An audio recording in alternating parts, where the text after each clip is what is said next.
Hi everyone, filling in some strawberries today. I have got my plum trees here that I underplant with strawberries. Specifically, these are alpine strawberries. The variety is mignonette. A really pretty, healthy plant that produces tiny, intensely flavored fraise des bois style strawberries. And the nice thing about underplanting with this style of strawberry is the plants are small, the roots are shallow, and they don't compete with the tree that I'm underplanting too terribly much. So even though this is in a container where I want to be really conscious about space for roots in the container, something like this is pretty low impact, and so I get two crops out of the same container. I get plums from my plum tree, and I get wild strawberries from the strawberry plants. So these strawberries, they don't run like a sort of standard cultivated garden strawberry, so you don't get the spreading effect, but they do reseed themselves, which is great if you want to fill in an area. So I have already taken the reseeded sprouts from last year and kind of moved them around to fill out some pots, but I've got a few holes. So I stopped by the garden center and I grabbed another pot of, luckily they had the exact same variety that I had, of mignonette strawberries. In this pot, I recommend doing this with all plants that you buy at garden centers. You tend to buy plants that you can see in this one is actually, there are 3 separate plants in this pot. And so sure, I could just plug this whole thing in, but these 3 plants all will get bushy and big and spread, and you can see they've got lots of healthy roots on here.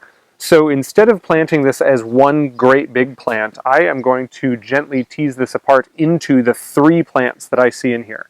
So basically, you can just kind of get your thumbs in there and sort of ease the plants apart. You see, like, as soon as you start, they almost automatically start cracking right along the faults between the plants.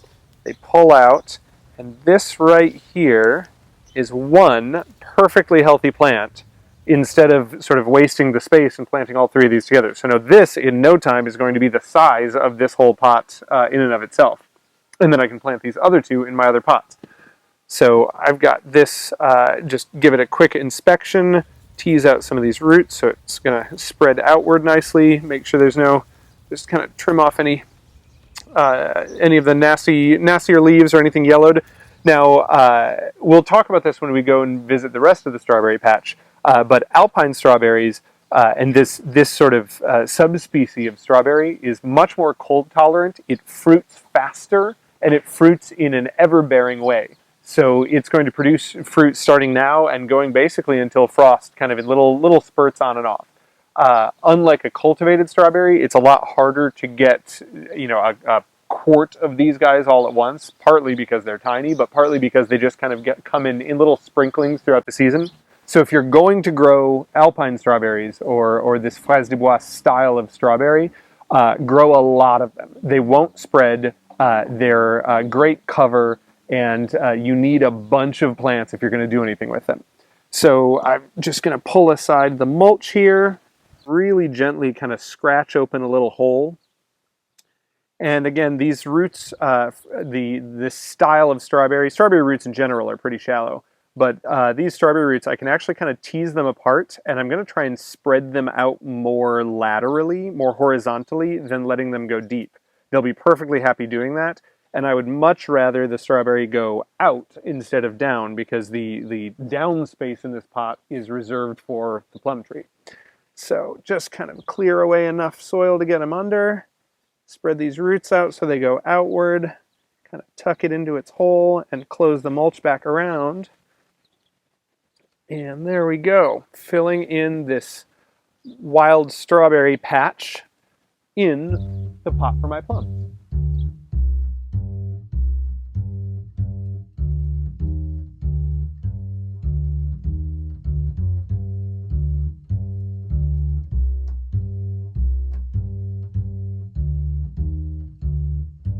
Now, over on this side of the garden, I've got strawberries planted in these wine crates, and these are the cultivated style of strawberry, something that's going to give us a bigger, more of a harvest, more of something that I can actually preserve or make a meal out of. These guys I planted this year. These I planted back in late February, early March, just when the snows receded. You mail order and you get these little crowns, just sort of a little cork of strawberry root that has some sort of long dangling frizz. You soak them a little bit in water, And I planted all these, mulched them really well. Just in the past few months, you can see that they leafed out really well. They're starting to fill in. This is a great variety called Mera de Bois. This is actually a cross between a cultivated strawberry and those alpine strawberries you'd seen earlier in my plum pots. So these have more of a regular harvest to them. You get larger berries, you get a little more predictability, but you get the intense flavor that you get in the wild strawberry. Now, since this is the first season with these strawberry crowns, you've got to enact a technique that can seem a little bit brutal. It's going to be a little tough for some of you to do this, but it's tough love. Because one of the things that strawberries are great at is growing. They grow aggressively, they grow big, they grow with absolute vigor, sometimes to their own detriment. So what we really want for healthy strawberry plants that are going to produce really well the entire season, as well as overwinter well so they come back beautifully, we need a big, healthy crown with lots and lots and lots of roots. The twist is these guys want to flower and fruit so aggressively and so precociously that they're going to sacrifice root development to be able to get flowers and fruit out there so quickly. And since this is their first season, I really want them to focus on roots at least for a while before I'm going to allow them to flower and fruit. So the brutal twist is we're not going to let them flower or fruit right now. As these are starting to grow, you can see we've got little flower buds coming on right here. You'll even see on some of these, they might even, we've got more buds here. On some of these, you can even see they might try starting to run, wherein they're actually going to start trying to spread. You'll see kind of a long stem with a leaf bud on the end, and that's the strawberry trying to produce a new plant already. They're that precocious. We don't want any of that to happen because any growth that happens up here is growth that isn't happening below the ground. And so that strong, healthy, hardy root system that we're trying to cultivate isn't happening if we're letting a bunch of top growth happen. So we're going to go through and we're just going to pinch off all of these flower buds. Pinch off anything that isn't normal, just standard leaf growth. No one is allowed to flower or fruit this early.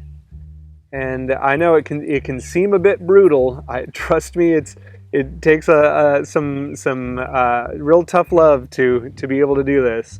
But yeah, you can see right in here, this is a runner starting. So you can see it's sort of a stem, a long stem that's budding a leaf on the end.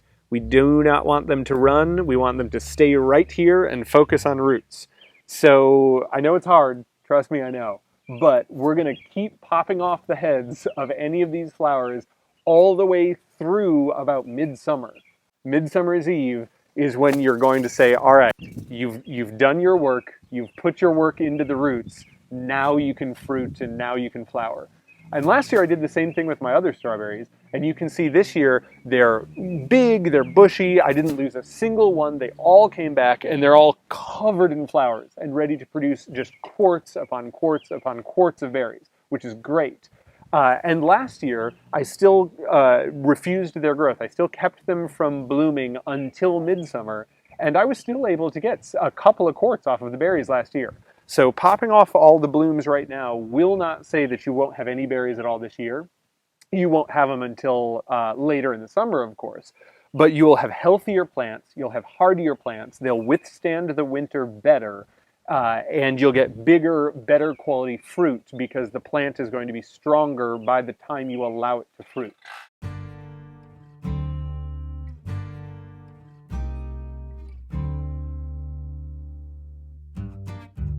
Now here on this side we have the cultivated strawberries. These are their second year, and you can see they're covered in flowers already. Even some of them are already starting to form fruit. They're bushy. This is going to be a bumper crop of strawberries this year. It's going to be great. We had a bit of cold weather about a week ago, and strawberries by and large are really hardy. Especially if you get the right variety for your zone, you rarely have to worry about the hardiness of strawberries. The twist is their flowers are not hardy. They can actually get damaged by cold fairly easily. So you'll actually see down here, a few of these blooms are actually frost touched. So the healthy blooms, the centers are yellow. These blooms that have the black center, sort of a black-brown color, those are frost-burnt flowers. And a frost-burnt flower will not develop into a fruit. The fruit aborts, and if you get any fruit off of it, it's going to be sort of deformed. It'll probably rot or harden up and not really be edible. So what I'm going to do is go through and check all of these to make sure that none of these flowers, none of these frost-burnt flowers are going to stay on the plant, because I don't want any of the plant's energy going into trying to produce something that's not going to turn out to be an edible fruit. So you can see right in here, these flowers, a couple of these guys are frost-burnt, as opposed to the healthy flowers that have this nice yellow center. So we're just going to pop off the frost-burnt ones, and do so carefully, because right next to them you see there's a bud for a new flower. So you don't want to take the new flower off when you're taking the damaged flower. These will be replaced by new flowers almost immediately. You won't lose any harvest at all, and better yet, you're not losing any of the plant's energy to producing flawed fruit. Finally, the last thing that strawberries don't really like, they don't really like weed competition. So just while I'm here, anytime I'm looking them over, there's a little bit of lamb's quarters in here. Just kind of root up any of these weeds. When they're little, it makes it easy. Strawberries, they don't like competition, and they can be susceptible to fungal diseases. So you want to keep them in a nice clean patch. So don't leave any of this, any of the fallen leaves or any of the weeds. Don't leave them around. You don't want any detritus to boost any fungal growth or anything like that. You want to keep it nice and clean, keep a nice clean layer of mulch to make sure that there's not a lot of splash from the ground up onto the fruit, and you will have a killer strawberry harvest.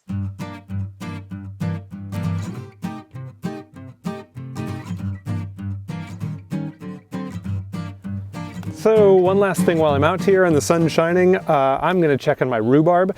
Now this rhubarb has not been honestly doing that well. It's a little bit older. I've got it in containers in these 5-gallon buckets, and rhubarb really likes to spread and likes some room. It needs lots of water and lots of food. I've been watering it well, I've been feeding it well, and it's still been just kind of giving me shrimpy little stalks, not a lot of color, the leaves aren't very big. So I'm thinking that these containers just aren't big enough for it, and to be perfectly honest, I don't really want to work with it that much. I don't really want to give that much space to it to upgrade the size of the containers. This may end up as a gift to somebody else's backyard. But in the meantime, I've got some rhubarb, so I am going to pare this off, and we'll take it to the kitchen to figure out something to do with. So one funny trick with rhubarb, normally you'd always think, you know, you bring some scissors or you cut your plants to make a safer, cleaner cut. With rhubarb, if you cut the stems tend to die back, and that can actually infect the crown with fungal or bacterial rots. So with rhubarb, you actually reach in and twist the stems off in the hopes that you actually get a cleaner cut or sort of a cleaner break off the crown, making it less susceptible to bacterial and fungal infections. So just snap off these guys. We'll see if they do any growing back, but again, these have not been the most productive plants for me. That's an important lesson to learn as a gardener, is when to just say, you know what, if you don't want to be here, I don't want to take care of you. Here's another good sign too that the rhubarb's a little overcrowded or the roots are too compacted. You can see a lot of these stalks, this guy here that's kind of branching, this is a flower bud right in here. There's another stalk here with some flowers on it. This is the second set of flower buds that this is sending up. So this guy really, really wants to flower, despite the fact that I keep cutting these flower heads off. If your rhubarb is really actively trying to flower regularly, it's probably telling you that it wants to spread to somewhere else because it's done with where it is now. So yeah, I think these guys are probably going to end up in somebody else's garden who needs a rhubarb present. But in the meantime, I have got a bowl full of rhubarb. Let's head to the kitchen. I've got our rhubarb here, and as you can see, it's kind of, like I said, a little meager, but we can still work with it. So I'm going to trim off the leaves.